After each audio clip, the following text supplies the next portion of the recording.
وَلَقَدْ يَسَّرْنَا الْقُرْآنَ لِلذِّكْرِ فَهَلْ مِن مُّدَّكِرٍ۔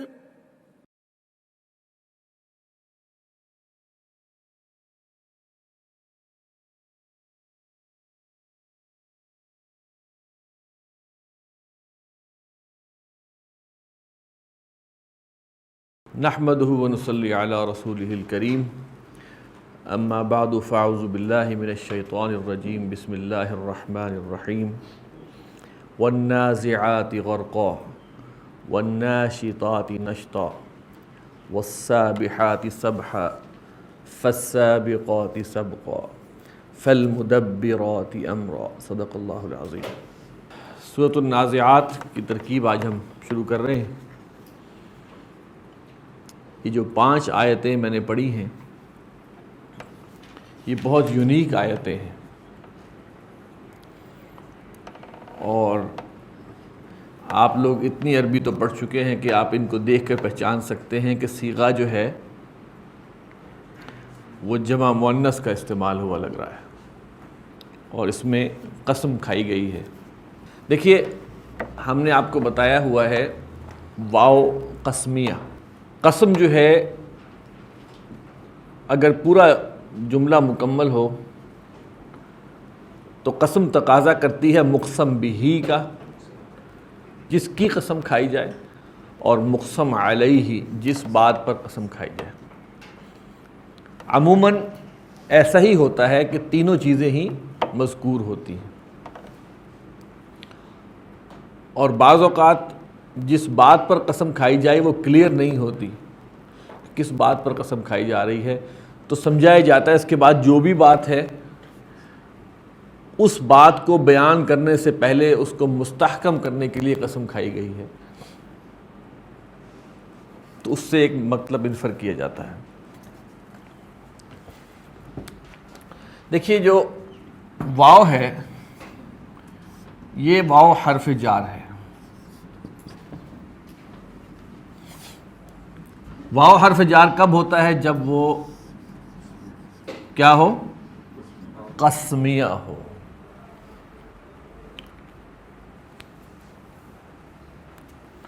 اچھا، اس کے بعد جس کی قسم کھائی جاتی ہے، مثال کے طور پر ہم کہتے ہیں والعصر، چلیں ایسے کر لیں، یہ ہو جاتا ہے مجرور۔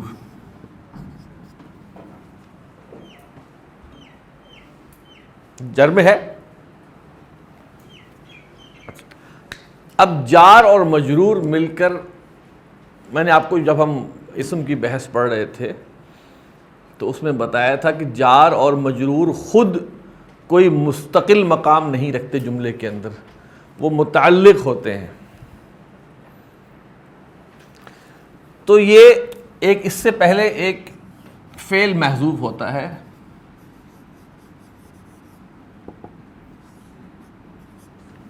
کیا مطلب؟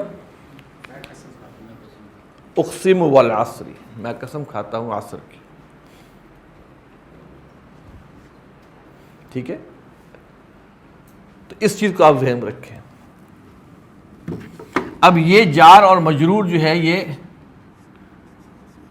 متعلق خبر محذوف،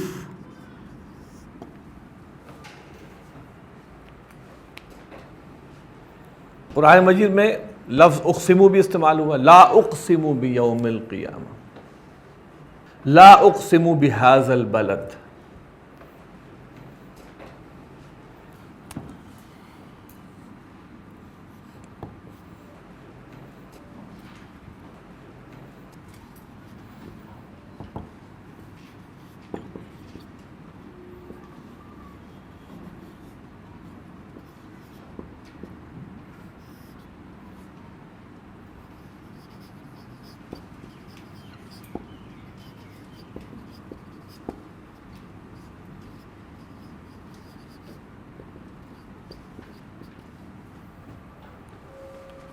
متعلق فعل محذوف اقسم،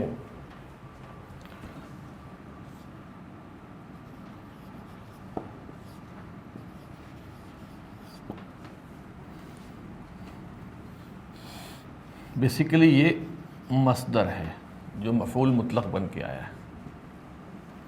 اب یہ ہو سکتا ہے کہ ہم ہر ایک سے پہلے اقسمو لگا دیں. اقسمو والنازعات غرقا، اقسمو الناشطات نشطا، اقسمو والسابحات سبحا. اس کے بعد یہ فا جو ہے یہ عطف کا ہے. اب یہاں پر یہ ہوگا کہ یہ اس والی قسم کے ساتھ چلے گا. یہ جر میں فا کی وجہ سے نہیں ہے، یہ اس واو کی وجہ سے. فا تو عطف کا ہے. گویا بات وہی ہے. دیکھیں یہ خوبصورتی ہوتی ہے کلام کی. آپ ایک ہی طرح کرتے چلے جائیں، ایک ہی طرح بیان کرتے جائیں، مونوٹنی پیدا ہوتی. آپ تھوڑا سا اس میں چینج لے کے آتے ہیں. والنازعات غرقا والناشطات نشطا والسابحات سبحا فالسابقات. اب ایک چینج آ گیا، فالمدبرات امرا. لیکن یہ فا دونوں کے دونوں عطف کے ہیں. اچھا ابھی میں اس کو کلوز نہیں کرتا. پھر یہ جار، پھر ہم کہیں گے اس کو قسمیہ، مجرور، مقسم بھی.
اب ذرا یہاں پر تھوڑا سا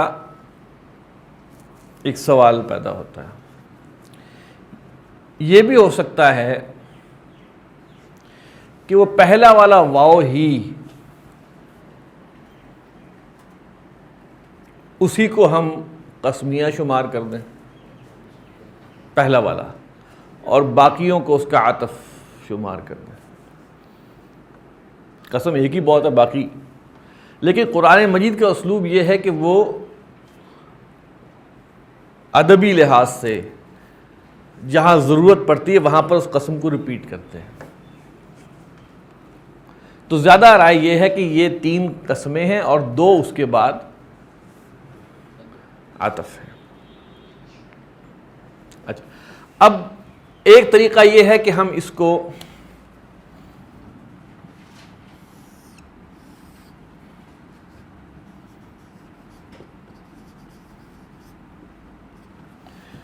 اس فعل کو ہم یہاں مان رہے ہیں.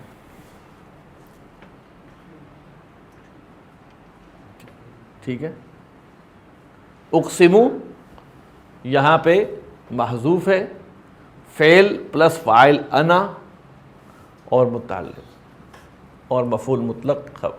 اسی طرح یہ والا اس سے پہلے بھی وَأُقْسِمُ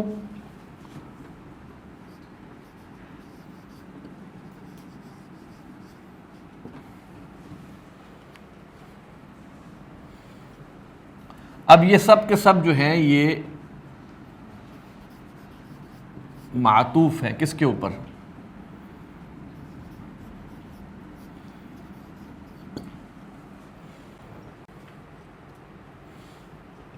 کیونکہ یہ جر میں ہے، یہ بھی جر میں، اور یہ جر میں کیوں ہے؟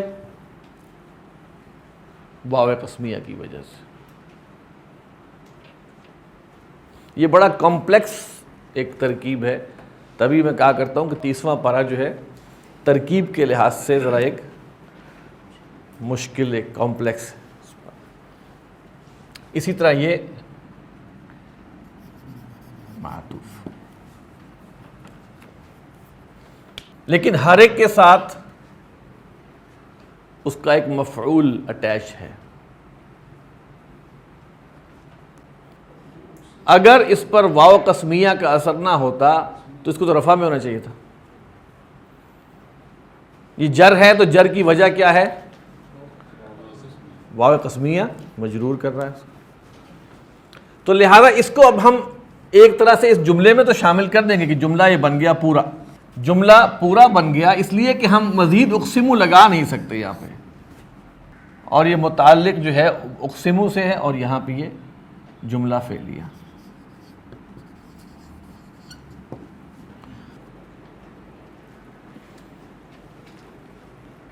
ہم اپنے لیے ایک آسانی نکال سکتے ہیں، وَالنَّازِعَاتِ غَرْقًا اقسمو، وہاں لگائیں، پھر اقسمو لگائیں، پھر یہاں پہ لگائیں فَأُقْسِمُ وَالسَّابِقَاتِ سَبْقًا، فَأُقْسِمُ وَالْمُدَبِّرَاتِ أَمْرًا، پھر بالکل الگ الگ کرنا پڑے گا، لیکن بہتر یہ کہ اس کو ہم اسی کے تحت، اس واو کے تحت سمجھیں۔ اب ذرا تھوڑا الفاظ پر آ جائیں۔ النازعات، نون، زا اور عین مادہ ہے، باب فتحہ سے اس کے معنی ہوتے ہیں کھینچ کر نکالنا، اس سے اسم الفاعل بنا ہے نازعن، اس کی مؤنث ہے نازعتن، اور اس کی جمع ہے نازعاتن۔ والنازعاتی تو ہو جائے گا قسم ہے، یا میں قسم کھاتا ہوں النازعات کی، کھینچ کر نکالنے والیوں کی، اصل میں تو یہ مطلب ہے کھینچ کر نکالنے والیاں۔ غرقن، غرقن سے مراد یہ ہے کہ ڈوب کر، غرق یغرق، غرقن ڈوبنا، تہ میں جانا، گہرائی میں جانا۔ وہ کہتے ہیں نا فلاں غرق ہو گیا، کیا مطلب؟ وہ گہرائی میں چلا گیا، مطالعے میں غرق تھا، ڈوبا ہوا تھا۔ تو اب یہاں پہ ہے قسم ہے کھینچ کر نکالنے والیوں کی ڈوب کے۔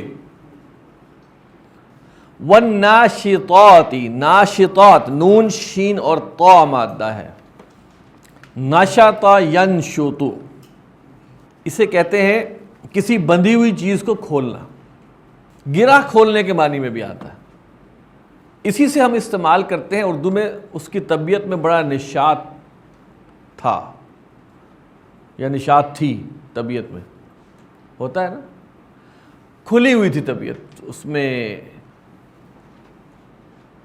چستی کے معنی میں آتا ہے۔ تو والناشطاتی، اور قسم ہے کھول دینے والیوں کی، نشتن کھول کر، والسابحاتی، اور قسم ہے سابحات کی، سابحہ سین با اور حا، یہ سب اسم الفاعل آ رہے ہیں، نازعات، ناشطات، سابحات، اسم الفاعل ہے جمع مؤنث۔ سبح یسبح کے معنی ہے تیرنا، سابح تیرنے والا، سبح یسبح کے معنی اپنی سطح برقرار رکھنا بھی ہے، آلٹیٹیوڈ مینٹین کرنا، لیول اپنا مینٹین کرنا۔ تو سابح تیرنے والا، والسابحات سبحا، اور قسم ہے تیرنے والیوں کی خوب تیرنے والی، خوب تیرنا، قسم ہے تیرنے والیوں کی خوب تیرنا، یعنی کہ کمال تیرنے والے، کمال تیرنے والیاں. فالسابقات، سابقات، سبق یسبق، باب ضرب سے سبقت لے جانا، آگے بڑھنا. اس سے اسم الفاعل سابق، سبقت لے جانے والا، آگے بڑھنے والا، جمع مؤنث سابقات. بس قسم ہے، بلکہ اب یہاں پہ آگا فالسابقات، یہاں پس قسم ہے آگے بڑھنے والیوں کی، سبقن آگے بڑھ کر یا دوڑ کر. فالمدبرات، مدبرات دال با اور را، دبر یدبر تدبیرن، تدبیر کیا بتا رہا ہے؟ معاملہ فہمی، تدبیر کرنا. فالمدبراتی، پس قسم ہے تدبیر کرنے والیوں کی، امرن معاملے کی، حکم کی تدبیر کرنے والیوں کی. امر سے مراد جو ہے یہاں معاملہ یا حکم، حکم کی تدبیر کرنا، یعنی کہ حکم کو بہترین طریقے سے بجا لانا. اچھا، اب یہ 5 ایسی آیات ہیں کہ اس کے بارے میں یہ ہے کہ یہ کس کا ذکر ہو رہا ہے. تو ایک بہت مستحکم رائے یہ ہے کہ یہ فرشتوں کا ذکر ہے. اور عرب جو مشرکین تھے دور جاہلیت میں، وہ ان کا بھی یہ عقیدہ تھا کہ فرشتے اللہ کی بیٹیاں ہیں. تو ایک رائے یہ ہے کہ یہ فرشتوں کی ہے، اور دوسری رائے یہ ہے کہ یہ جنگی گھوڑوں کی، جو جنگ میں استعمال ہونے والے گھوڑے، ان کی صفات اور ان کی قسم کھائی گئی.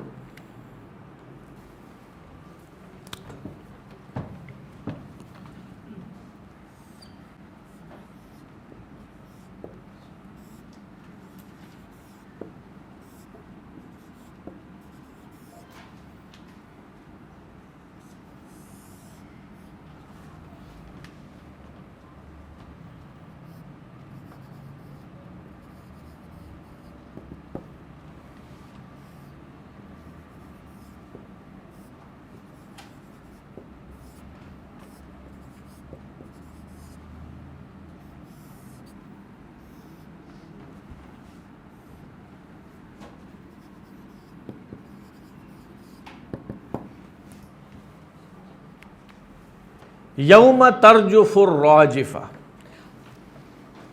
اچھا، اب دیکھیے 5 قسمیں کھانے کے بعد ایک عبارت آئی ہے. کتنی مستحکم یہ عبارت ہوگی، کتنی یقینی یہ عبارت ہوگی کہ قسم کون کھا رہا ہے؟ اللہ تعالی. اس بات کی گریوٹی کا اندازہ ہم نہیں کر سکتے. ترجف، رجف، یرجف، باب نصر سے آتا ہے.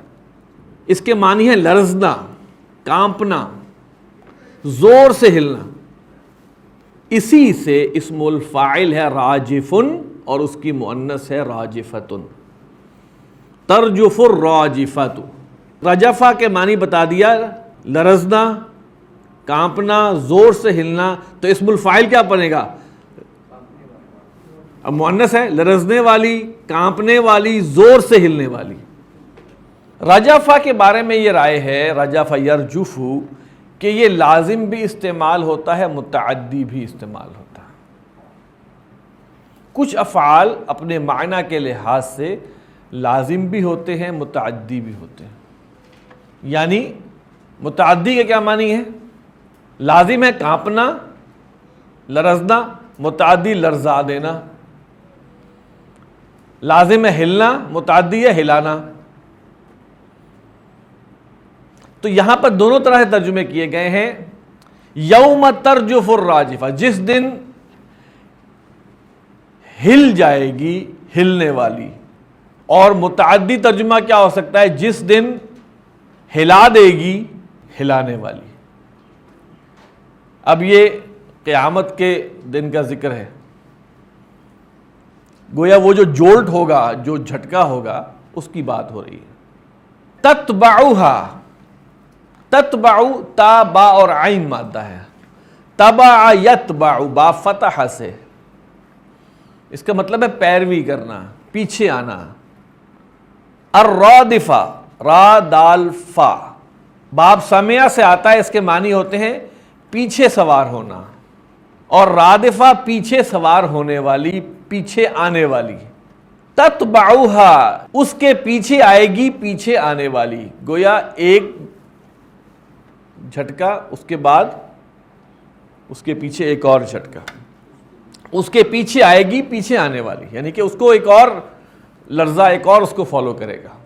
پھر میں کہہ رہا ہوں اس پیرائے میں آپ دیکھیں کہ پہلے 5 قسمیں کھائی گئیں، گویا یہ امر جو ہے وہ شدنی ہے، وہ یقینی ہے۔ قلوب یومئذ واجفہ،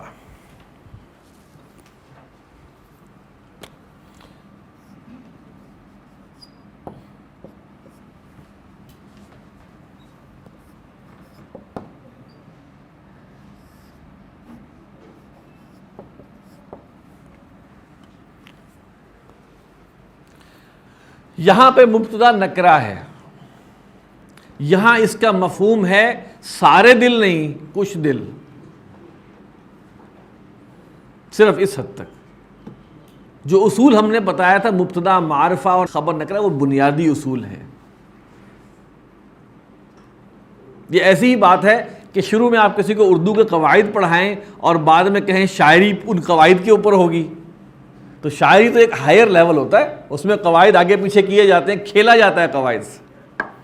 تو بنیادی قاعدہ یہی ہے مبتدا معرفہ خبر نکرہ، لیکن مبتدا نکرہ ہو سکتا ہے، بیسک لیول پر نہیں، ہائر لیول پر۔ واجفۃ، قلوب یومئذ واجفہ، واجفہ،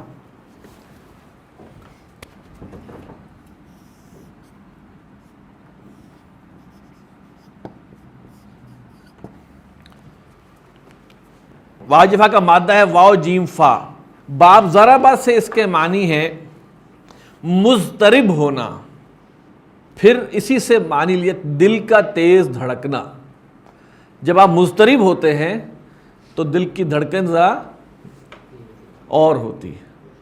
قلوب یومئذ واجفہ، کچھ دل اس دن ہوں گے تیز دھڑکنے والے، مضطرب۔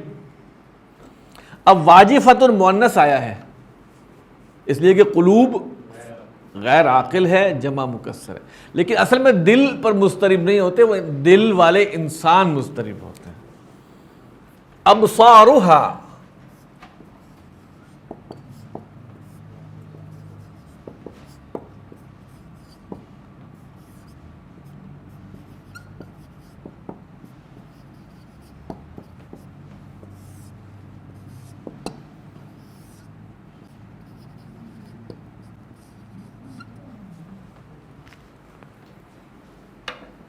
ابصارھا، ان کی نگاہیں، خاشعۃ، خشع، خشع یخشع، اس کے معنی ہے عاجزی کا اظہار کرنا، جھک جانا۔ اس سے اسم الفاعل بنا خاشع اور اس کی مؤنث بنی خاشعۃ۔ ابصارھا، یہ ہا کی ضمیر کہاں جا رہی ہے؟ قلوب کی۔ دلوں کی تو آنکھ نہیں ہوتی نا، اصل میں تو ان لوگوں کی بات ہو رہی ہے جن کے دل ہیں۔ تو یہ ایک استعارہ، استعمال، ایک انداز بیان ہے کہ ذرا بات تھوڑی گھما کے کی جائے۔ ابصارھا، ان کی بصارت، خاشعۃ، جھکی ہوئی ہوگی، یعنی کہ آنکھیں نیچی ہوں گی۔ تو ابصارھا، ان کی نگاہیں، خاشعۃ، جھکی ہوئی ہوں گی۔ اب یہ ہم جھکی ہوئی ہوں گی کیوں کر رہے ہیں؟ یومئذ، یومئذ اصل میں کیا ہے؟ چلے اس کو بھی دیکھتے ہیں۔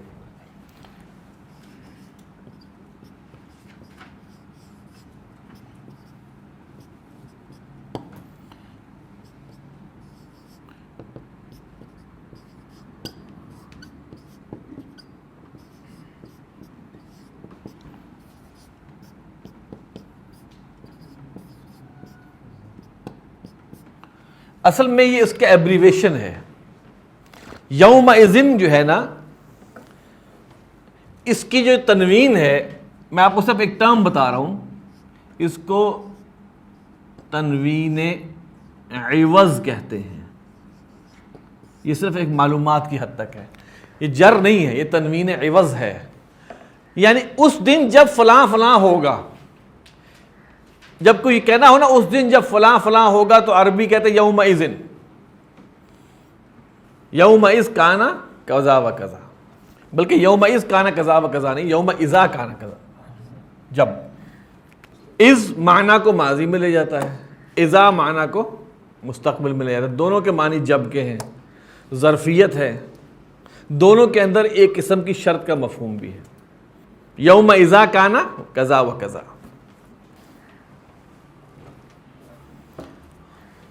یقولون فعل اور اس کا فاعل ہے ہم. اب اس سے پہلے کہیں کوئی ذکر نہیں ہے، لیکن جن کی آنکھیں اور جن کے دل ہیں یہ ان کا ذکر ہے. اچھا اب آپ یہ دیکھیں کہ کن دلوں کا ذکر ہو رہا ہے، وہاں پہ کس قسم کے دلوں کا ذکر ہوا ہے. قلوب یومئذ واجفہ، بڑے دھڑکتے ہوئے دل ہوں گے. ابصارها خاشعہ، یہ کیوں نہیں کیا کہ سارے دل ایسے ہوں گے؟ تو ہو سکتا ہے اس کا ایک مفہوم ملتا ہے کہ جو لوگ خطا کار ہیں، جو لوگ جسے کہیں کہ جن کو اپنے اعمال کی کمی کا اندازہ ہے، جو دل میں جو چور ہوتا ہے، تو شاید یہ وہ ہے. لیکن جس دن نتیجہ نکلتا ہے اس دن تو جو فرسٹ آنے والا ہوتا ہے اس کا دل بھی دھڑک رہا ہوتا ہے ویسے تو تیزی سے. ایسے ہی اس کے اندر ایک اور خوف ہوتا ہے کہ کوئی اور نہ فرسٹ آ جائے. وہ دھڑکتا اس وجہ سے ہے کہ کوئی میرے سے اوپر نہ نکل جائے. اور جو فیل ہونے والے ہوتے ہیں ان کا دھڑکتا ہے اس لیے کہ اب کھچائی ہوگی. تو بہرحال یہ ہم کی ضمیر وہاں پہ جا رہی ہے. اِنَّ یہ آ ہے استفہامیہ.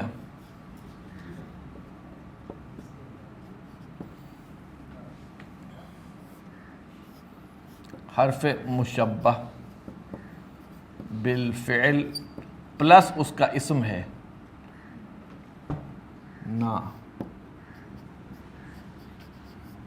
یہ نا کیا ہے؟ نحنو کی حالت نصب. اِنَّ اصل میں کیا تھا؟ پہلے بھی بتایا گیا ہے. اِنَّ یہ اس کا اسم ہے. لمردود یہ لام تاکید ہے جی. مردودون خبر.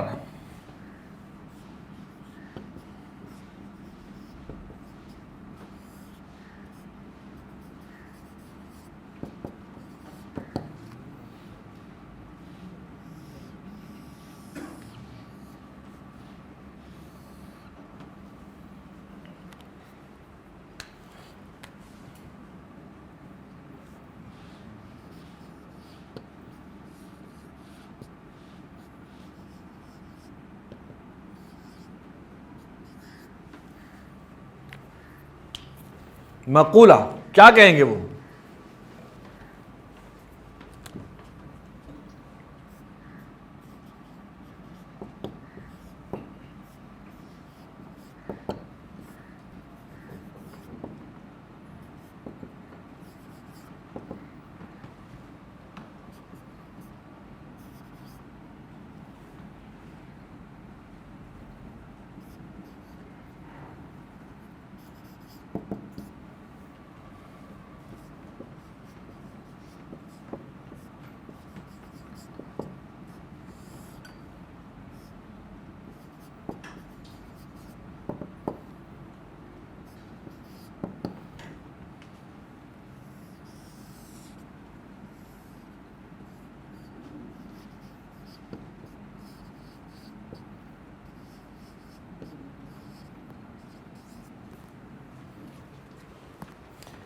یا اس کو اس طرح بھی کر سکتے ہیں کہ ہم 1 2 کو ہٹائیں اور ان دونوں کو ملا کے مقولہ کریں اور پھر وہ اس کا مفعول بنے. بہرحال یہ اس طرح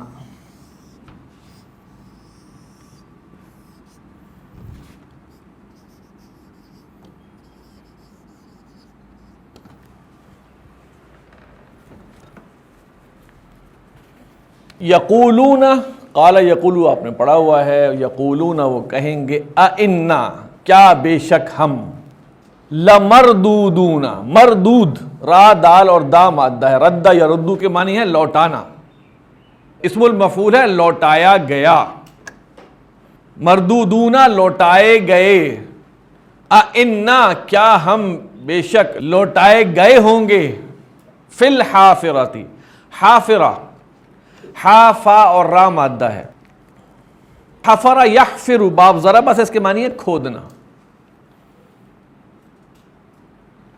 حافرتن جو ہے یہ ایک اصطلاح ہے، ٹرم ہے، ٹرم کہ انسان کسی رستے سے گزرتا ہے، وہاں پر جو زمین اس کے قدموں سے تھوڑی سی کھد جاتی ہے، امپریشن پڑ جاتا ہے، اور واپسی پہ وہ اس کو دیکھتا ہے، اسے حافرہ کہتے ہیں۔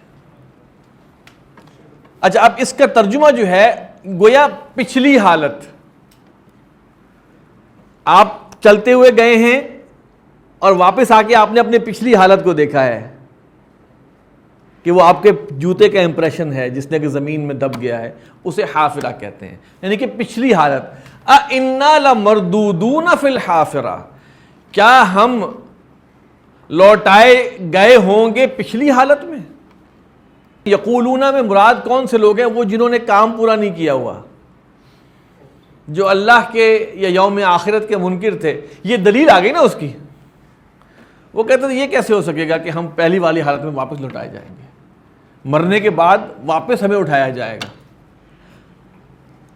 اَإِذَا كُنَّا عِظَامًا نَخِرًا، کیا جب ہم ہو جائیں گے عظامًا، عین ضا اور میم مادہ ہے، عظمن کہتے ہیں ہڈی کو، تو اس کی جمع ہے عظام۔ اَإِذَا كُنَّا کیا جب ہم ہو جائیں گے ہڈیاں، نخرا نون خا اور را مادہ ہے، باب سمع اس کے معنی ہے اتنا پرانا بوسیدہ ہونا کہ سوراخ ہو جائیں، یعنی کہ بھر بھرا ہو جانا۔ اب پھر لے کے آئیں، اِذَا كُنَّا کیا جب ہم ہو جائیں گے بھر بھری ہڈیاں، پرانی ہڈیاں۔ گویا ان کو یہ بات زندگی میں بھی ہضم نہیں ہوئی اور شاید اس وقت بھی ہضم نہیں ہوئی، بلکہ یہ کہا یہ جا رہا ہے کہ یہ اصل میں ان کی پچھلی صورتحال کا ذکر ہے کہ وہ یہ کہا کرتے تھے، یقولون اِنَّا لَمَرْدُودُونَ فِي الْحَافِرَةِ اَإِذَا كُنَّا عِظَامًا نَخِرًا، وہ یہ کہا کرتے تھے کہ کیا ہم واپس اپنی اس حالت میں لوٹا دیے جائیں گے جبکہ ہماری ہڈیاں جو ہیں وہ بھربھری ہو گئی۔